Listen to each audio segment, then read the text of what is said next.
Bueno, Sergio, muchísimas gracias por la entrevista. La verdad que no conocemos tanto la realidad climática de Bolivia ni cómo se está preparando para la transición energética, así que está bueno poder charlar con vos, que sos un experto de este tema.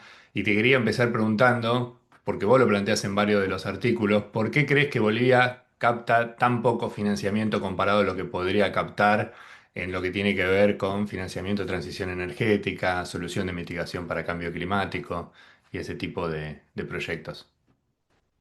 Bueno, en primer lugar, muchas gracias por la entrevista, Hernán, a tu agencia Guaraní y al público escucha. Bueno, Bolivia durante los últimos, ¿qué día? 20 años tuvo en el gobierno liderado por Evo Morales una línea muy dura, contraria a todo lo que tenía que ver con financiamiento verde, mercados de carbono en general y la posibilidad de ser partícipe de estos nuevos mecanismos financieros que tratan un poco de equilibrar la balanza en torno a adaptación y mitigación. La problemática radica en que venía de una estructura social muy crítica de este tipo de posiciones y quizás en extremo crítica del sistema multilateral que trató de construir estos mecanismos financieros más allá de lo que se podría empezar a hablar de justicia climática, disparidades bueno, temas que son muy relevantes para algunas organizaciones sociales en términos narrativos, pero en términos reales, en términos de apoyo real a la localidad, creo que Bolivia llegó a un momento a quedar en una indefinición y si bien trató de motivar a mecanismos como el artículo 6.8 de no mercado, nunca estos se pudieron traducir en una vía para lograr conectar el financiamiento requerido en las localidades y o para la conservación. Entonces podemos ver ahí, si bien Bolivia fue muy importante en motivar leyes no antropocéntricas, leyes muy importantes en el ámbito de reconocimiento de derechos indígenas, muy progresistas en cuanto a la titulación de territorios indígenas, siempre hubo un desconecte entre lo que es la visión andinocéntrica de Bolivia con lo que es la Amazonía y quizás con los pueblos amazónicos o de la cuenca amazónica chaqueña acá.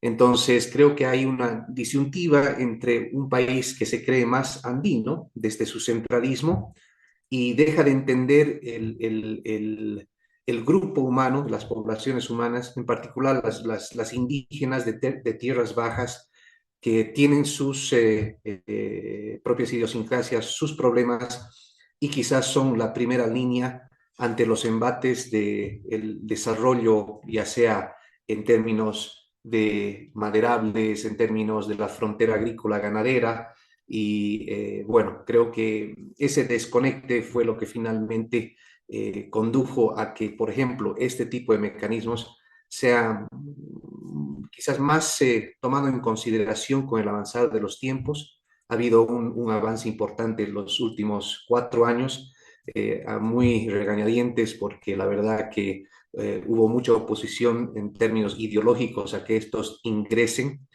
y desde mi punto de vista, había que tomar un punto de vista un poco más pragmático, no evitando temas estructurales ni problemas culturales, sino también considerar que Bolivia vivía del gas, Hernán. Y el gas de alguna manera proporcionaba la capacidad de entregar a entidades en construcción, como son los territorios indígenas y los municipios, muchos de ellos que se encuentran en territorios vastos, boscosos o no poblados, llegaba a algo, sino a las poblaciones y o presencia institucional del Estado.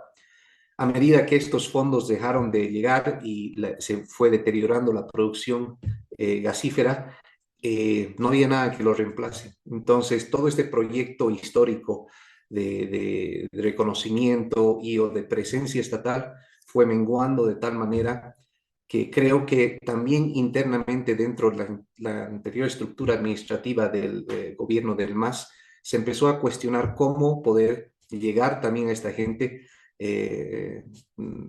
intentando no desconsiderar también sus necesidades, ¿no? Súper, súper interesante. Me quedé pensando cuando vos hablabas del gas, ¿no? Que incluso las mismas empresas fósiles lo presentan como es el combustible de transición. ¿Cómo ves que fue esa oportunidad para aprovechar en momentos donde se ve el gas como un combustible de transición hacia otro escenario energético? ¿Cómo se utilizó para la misma transformación de Bolivia? Más allá, obviamente, del impacto económico que tenía, que exportaba a varios países, pero cómo se usó hacia adentro de Bolivia esa riqueza, digamos, no renovable que era el gas. Bueno, yo creo que aquí entras en colisión con dos temas, ¿no? Si bien la utilización de esos fondos tuvo una naturaleza transversal y horizontal a la población en términos de gastos públicos, ¿no? Gastos públicos en infraestructura, gastos públicos y en general un crecimiento de servicios en la mayoría del país, índices de crecimiento de cobertura de agua, electricidad, acceso a Internet. Creo que el paso fundamental que careció esa anterior administración era la formación eh, del pool profesional para ir más allá de esa dependencia. Entonces, por ejemplo, en el tema de financiamiento climático y o estas otras líneas de financiamiento que se empiezan a crear en el mundo, requiere de un pool profesional que pueda crear las condiciones habilitantes para el país, pero también operativizarlas y también influir en las decisiones políticas. Y creo que el tema ideológico fue a un momento tan duro que se dejó de posibilitar que exista un contingente humano que se vaya fortaleciendo y o creando para que el país pueda, en el caso que ahora, por ejemplo, que hay cierta apertura y que empezó a haber cierta apertura desde la anterior administración y más aún en esta, carece de esa base, ¿no? Ese cimiento que te permite motivar a que esto sea cursado de una manera propia y bueno, deja de tener la incidencia o la rapidez operativa que se debería tener en todo caso. Eh, si bien yo creo que ese momento de abundancia gasífera ha sido visiblemente importante en muchos indicadores que han sido reconocidos en estos últimos 20 años, creo que se pudo haber hecho más y se podía haber pensado en diversificar y o explorar líneas de financiamiento que son significativas más aún en lo que son acciones de nivel local.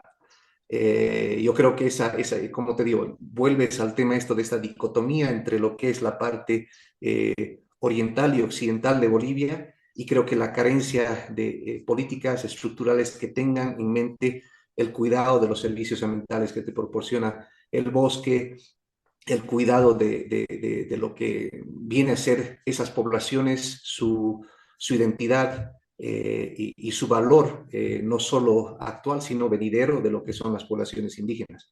Entonces, sí, fue un tiempo lleno de contradicciones, avances, pero como ves, una situación en extremo vulnerable a cambios como los que estamos viendo hoy en día en Bolivia. Sí, y bueno, vos hablabas de estas dos Bolivias, ¿no? La andina y por ahí la que tiene más que ver con los bosques.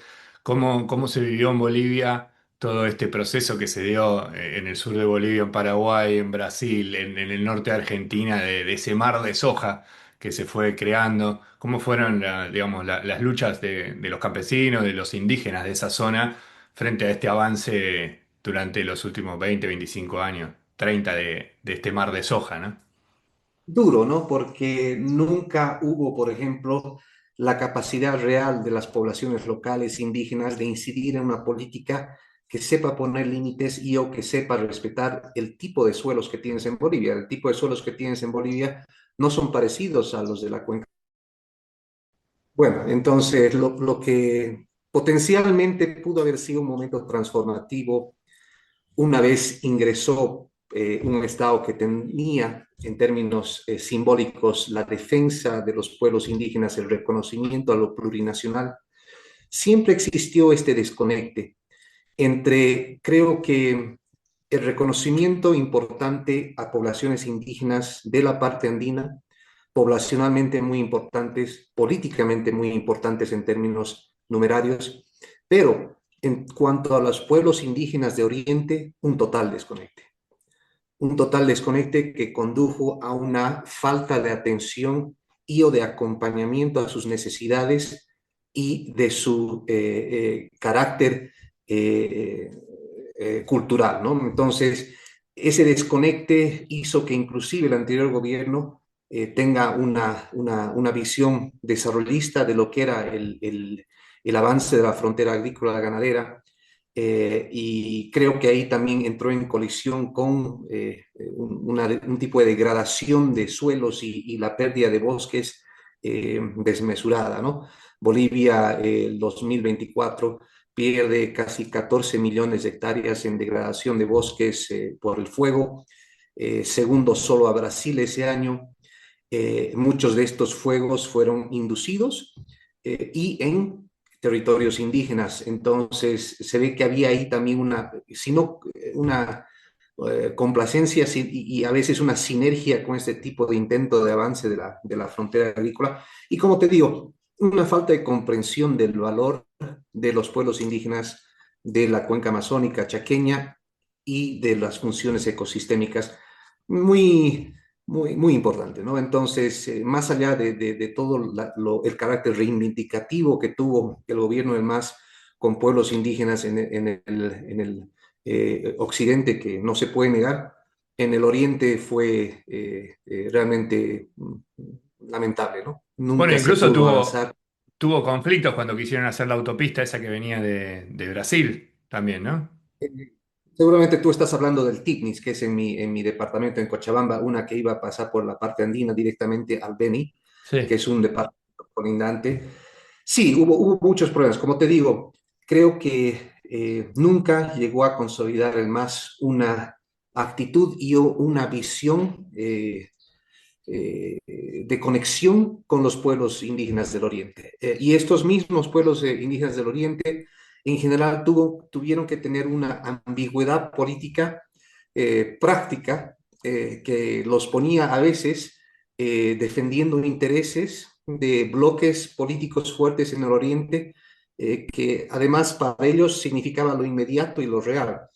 Entonces, esa dicotomía creo que creó una división donde se veía a los pueblos indígenas de Oriente no necesariamente importantes dentro de la estructura política que tenía el gobierno del MAS, ¿no? Entonces, en ese sentido, creo que se hizo poco o nada. En todo caso, existe todavía, y peor aún con los recortes económicos, una falta grave de representatividad institucional dentro del Oriente boliviano, más allá de lo que es Santa Cruz, la ciudad principal de Oriente. Si tú hablas de la parte del Chaco, de Beni, Pando, la capacidad institucional de incidencia y o de resguardo de los derechos es baja, ¿no?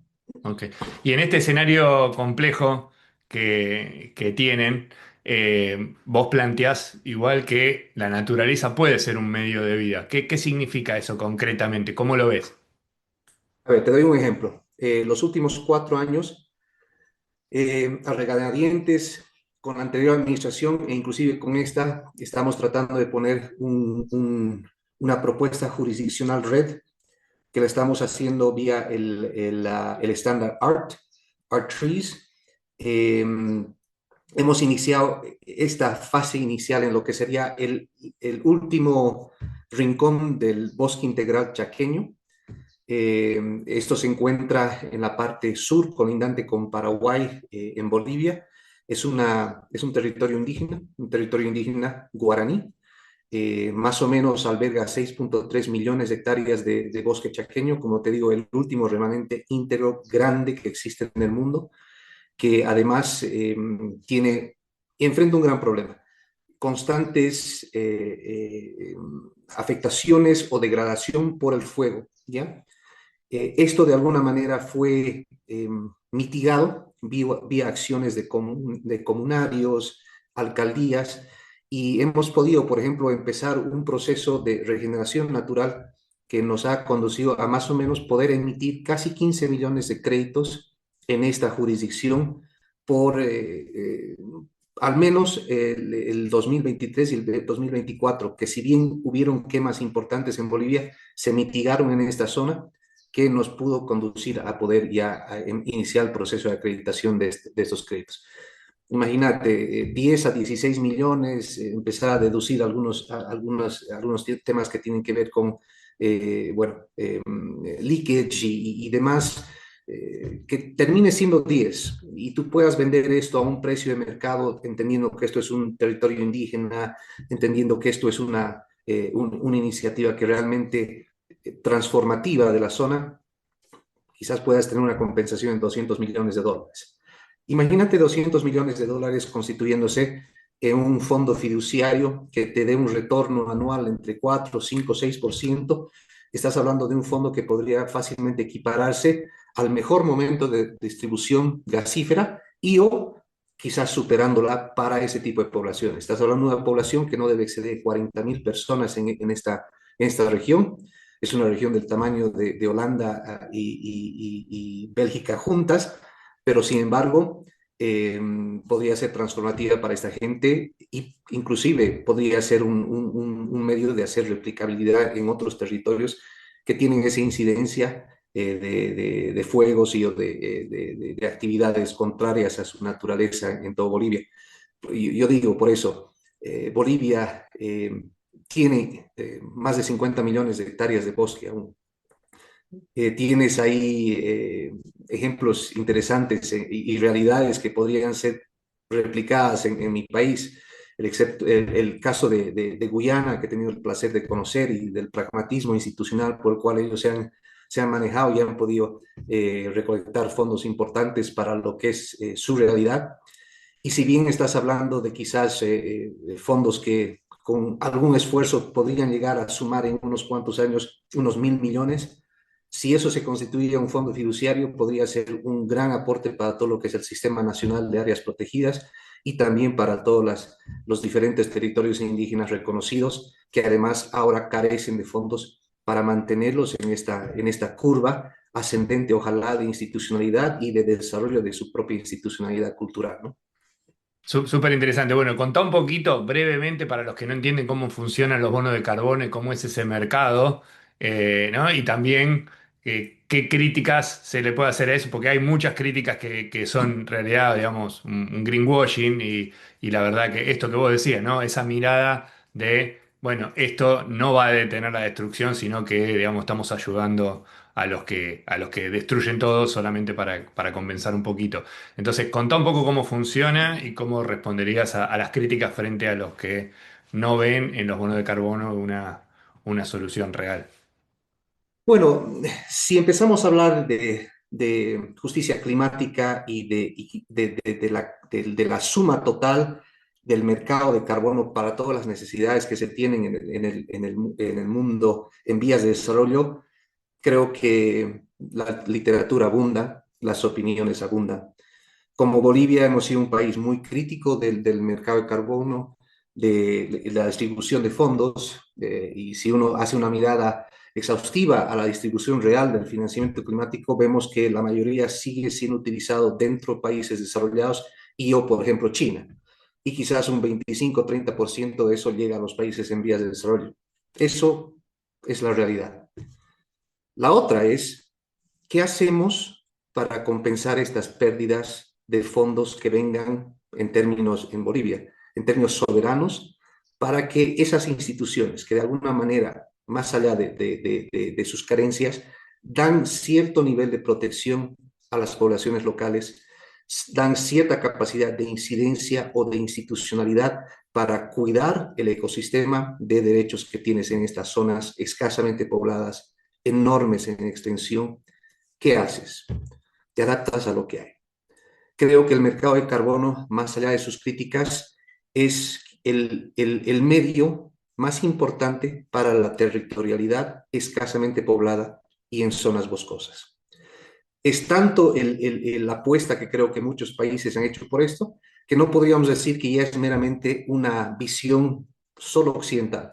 Tú ves que los BRICS han abierto una mesa de trabajo interna donde se va a empezar a ver los mercados de carbono para su desarrollo interno y para cooperación mutua para el futuro.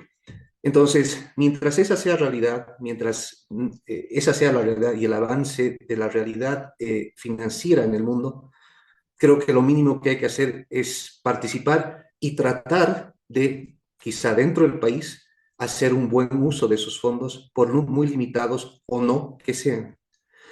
Porque también tenemos que primar que si bien Bolivia fue un país sumamente crítico en términos multilaterales, en términos operativos y en términos de entendimiento de lo que uno pierde al perder el bosque, al perder a estos territorios indígenas y a estas poblaciones, el daño es quizás mayor. Entonces, esa ausencia de ese factor de diferenciación que tiene estas culturas que realmente cuando uno interactúa con ellos y cuando uno vive con ellos y los percibe, no puede dejar de entender que la necesidad es urgente de poder permitir que estos puedan sobrevivir de una manera intergeneracional.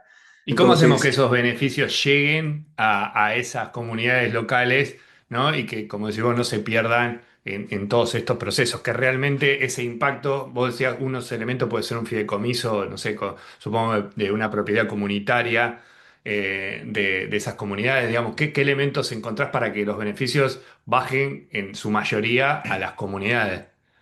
bueno, hay que hacer también un ejercicio. ¿Qué hice yo habiendo liderado esta iniciativa? Viendo qué capacidades reales y qué trabajo se estaba haciendo institucional en estos lugares que tienen escasa presencia institucional. Si bien puedes decir que hay mucho blef, hay mucho charlatán y hay muchas instituciones que no hacen lo correcto, hay muchas instituciones que realmente dan un valor agregado y un trabajo realmente importante de asistencia técnica y o de reconocimiento y de compenetración con lo que son las realidades de estos territorios y poblaciones. Hay iniciativas, por ejemplo, en el Chaco, en Pando, en dos regiones que hemos identificado como jurisdicciones red, que podrían ser escaladas, replicadas y o mejoradas, y a través de eso entregar ese tipo de resiliencia que necesitas para que, por ejemplo, la economía no solo se sostenga en ese tipo de compensaciones, pero también evite estos precipicios financieros que se tienen muy a menudo después que, por ejemplo, entren estas compensaciones de carbono, porque se tienen que sostener en algo que le dé esa sostenibilidad en el tiempo. Entonces, poco nada se podría decir si no existiese ese tipo de esfuerzos bueno, de compenetración de algunas instituciones. Y ahí, más allá de lo que se piensa a nivel de Estado, creo que hay que hacer un reconocimiento a que hay algunas ONGs que realmente trabajan bien en el suelo. Y estos tienen que no solo ser reconocidas, sino hechas copartícipes para que se vayan desarrollando desde las localidades también las capacidades de que las poblaciones locales vayan teniendo la formación necesaria para poder brindarse y o también ser contrapartes de estos esfuerzos financieros internacionales. He tenido la suerte de tener intercambios con gente de África que han tenido iniciativas como una que he podido tener un intercambio que se llama Maliasili, que es una institución que aborda el fortalecimiento institucional de poblaciones locales que después este tipo de formación ha hecho que tenga incidencia política, tanto local como nacional, formación de cuadros y o también con penetración de que si bien ellos tienen un bagaje cultural, ellos al estar capacitados para poder cumplir con indicadores, para poder cumplir con todo este mundo abigarrado de cláusulas que también necesita uno cumplir para ser un sujeto de financiamiento, es algo que se debe hacer a largo plazo. Creo que Latinoamérica está un poco tarde y la incidencia de este tipo de capacitación está haciendo que Latinoamérica quizás no sea visto en general como el socio ideal para este tipo de iniciativas que quieren impedir esta intermediación de las bingos e ir más a la localidad.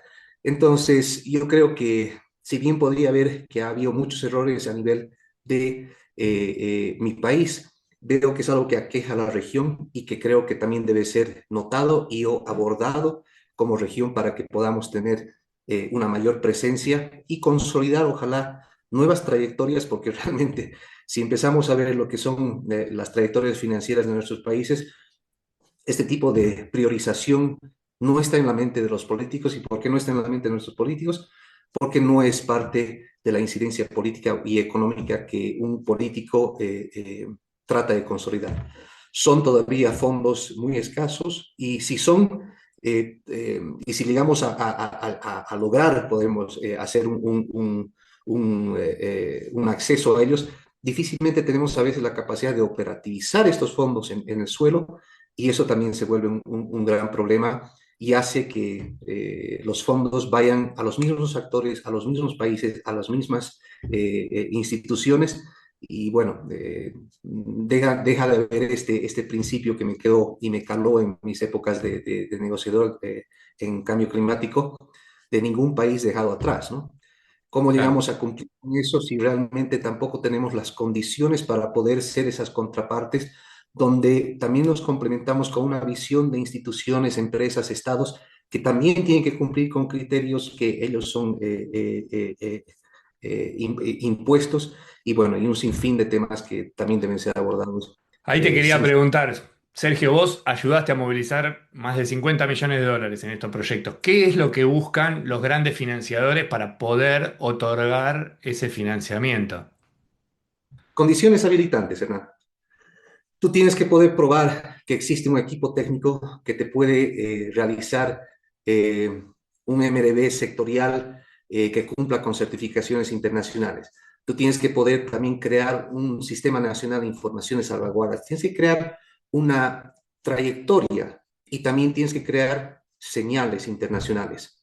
Hay que ver que las normativas que salen a nivel local cumplan con todos los criterios que para después, cuando las instituciones y o financiadores quieran entrar a un país, puedan cumplir con un proceso de due diligence sin ningún problema, que puedan ver que también existe cierta capacidad o voluntad política de alto nivel para poder llegar a conservar ciertas áreas, para poder dar ese tipo de estabilidad que necesitan estas inversiones. Estas inversiones no son inversiones que son cortas en el tiempo, son a mediano y largo plazo, especialmente cuando uno habla de mitigar carbono.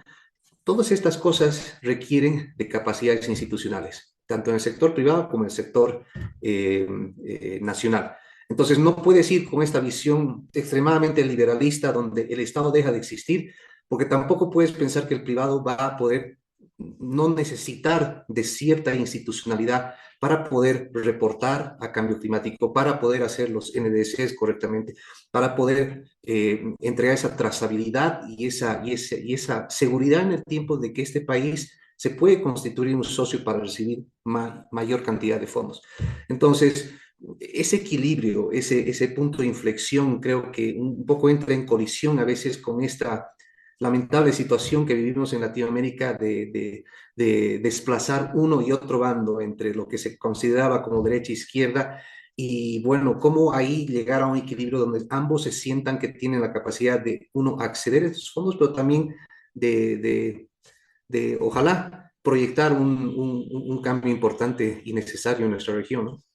Bueno, y vos hablaste de tu participación como negociador, fuiste parte de las conferencias de clima. Eh, ¿Cómo evaluás qué tan cerca, tan lejos estamos de cumplir con los compromisos climáticos globales y también los de tu país? Bueno, como te digo, hemos tenido muchos años de ser un país muy crítico, de liderar posiciones muy críticas, pero también de darte cuenta que tienes que aceptar lo que sucede y las decisiones que se toman. Eso es el multilateralismo, llegar a acuerdos donde existe la representación y o la posibilidad de llegar, ojalá, a cumplir con ciertos factores importantes, habilitantes para que, por ejemplo, puedas cumplir con los NDCs. De los países que se han enviado los NDCs, la versión 3.0 a Belén, se ha empezado a ver que de acuerdo a los compromisos ahí anotados, existe, ojalá, una posibilidad de que exista la reducción necesaria para empezar ya a pensar en una reducción de lo que es el clima y no un futuro catastrófico. Pero esos son compromisos. La realidad operativa y la canalización de fondos para que esos compromisos se hagan realidad son, están en manos a veces foráneas a las del mundo en vía de desarrollo. Sin embargo, creo que existen iniciativas que pueden ahorita ser aprovechadas por nuestros países para no solo cumplir con tus NDCs, pero también cumplir con tu localidad, que son merecedoras de poder desarrollar un pool profesional, de poder dar las capacidades operativas para que el país pueda entregar ese tipo de resultados.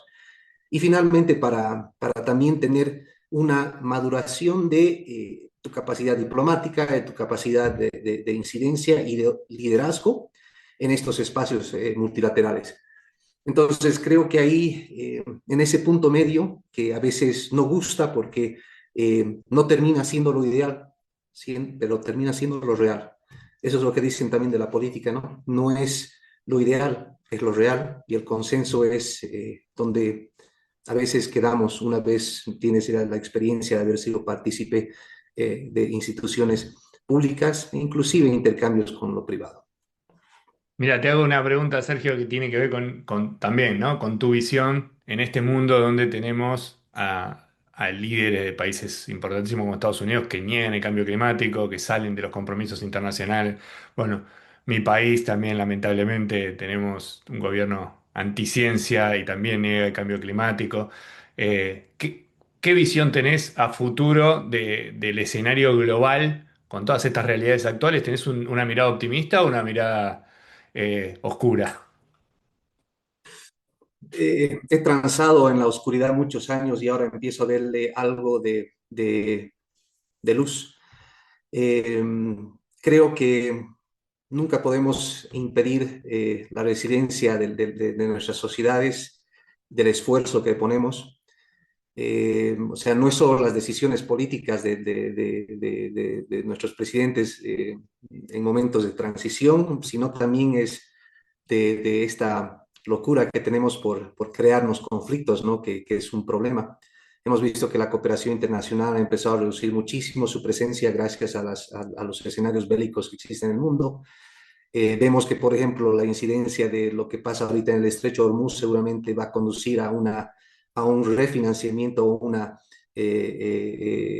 una como que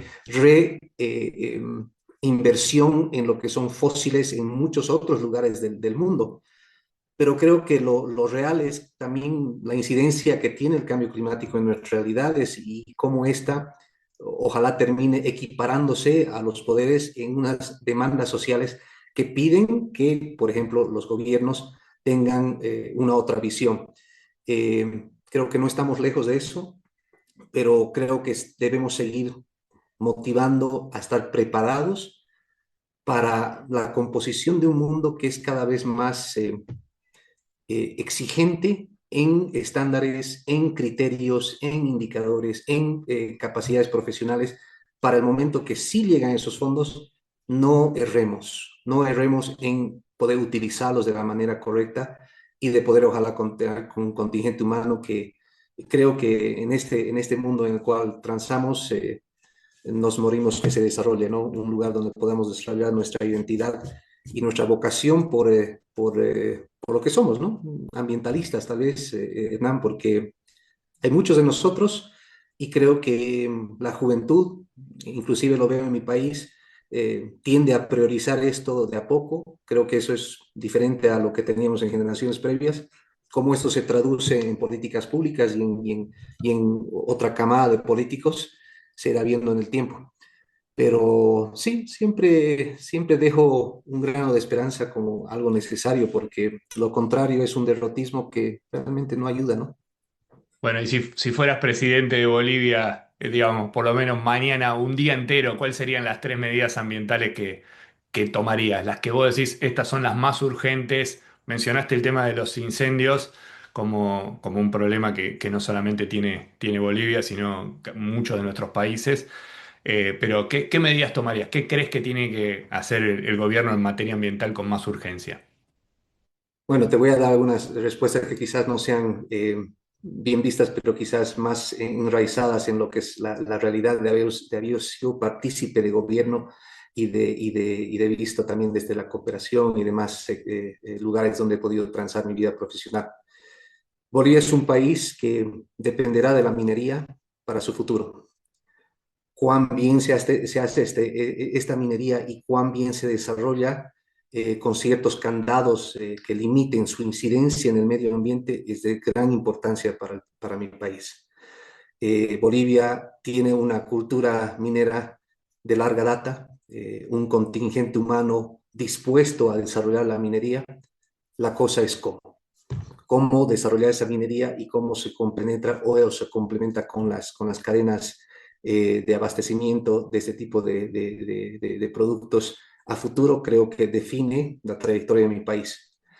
En cuanto al bosque, el bosque tiene que ser considerado como parte fundamental no solo del ecosistema, sino del futuro y o de la pobreza o riqueza de mi país. Mientras más perdemos el bosque, más pobres seremos en el tiempo. Y esto para mí es fundamental proteger. Y sin esto, creo que esto es un tema que solo debería también ser un tema principal para la diplomacia interregional. Cómo defendemos el bosque no solo como un tema de un país, sino como una serie de funciones ecosistémicas que nos determina en nuestro futuro común. eh, Nobre, brasilero, gran científico, habla y impone el tema de los ríos voladores, entender que la pérdida de la masa boscosa determinará el futuro, por ejemplo, productivo y, o no, y seguro del PIB de la región, entendiendo este conjunto de países como de gran dependencia a su agricultura industrial. Si los bosques brasileños, bolivianos dejan de existir, poco nada de la producción argentina, uruguaya, paraguaya, brasileña existirá en el futuro. Cómo llegamos a un punto de equilibrio es quizás una de las mayores tareas que tenemos como región, y si no lo abordamos desde esa no solo generalidad, sino desde ese intercambio, poco nada creo que podamos hacer a futuro. Nuestro futuro depende de esos bosques, y si no los entendemos o tenemos esa empatía con ellos y también con las poblaciones que las defienden, porque, como sabemos, bosques vacíos sin poblaciones dejan de existir. Entonces, si llegamos a ese entendimiento en esta generación o en la próxima, mejor nos irá. Si no, bueno, creo que no es difícil entender lo que será el futuro. Buenísimo, Sergio, ahí me quedé pensando, ¿no? También que una tarea que tenemos los ambientalistas tiene que ver con la paz también y con el hablar entre los pueblos. Estamos en una de las pocas regiones pacíficas, y estas fronteras que tenemos, digamos, para los ambientalistas muchas veces no existen. El Chaco supera las fronteras que hayan sido puestas históricamente, políticamente, pero muchas veces los gobernantes, digamos, no entienden eso, ¿no? No entienden que somos todos, compartimos muchas regiones y muchos, digamos, mucho de nuestro futuro está en lo que vos decís, ¿no? En el trabajo entre distintos pueblos, entre distintos gobiernos, la complejidad de las distintas comunidades que en algunos países, digamos, todavía están más ocultas o más castigadas que en otros, menos reconocidas. Eh, digamos, así que nada, súper importante, me quedé pensando con eso. Y muchas gracias, Sergio, por este tiempo para conversar. Eh, muy, muy interesante y bueno, supongo que volveremos a hablar en el futuro. Hernán, el placer ha sido mío. Espero poder haber llegado con algunos mensajes a los que desconocen de mi país. Tienes mi contacto para cualquiera que desea tener un poco más de contextualización de un país que, si bien pasa por un momento álgido, es importante siempre considerar dentro de la perspectiva regional. Más allá de cualquier cosa, creo que incitar a un regionalismo, a un mejor entendimiento de nuestra realidad, solo ayuda. Y creo que a veces este país, mi país, tiende a ser uno de esos desconocidos por los otros, y para eso estamos.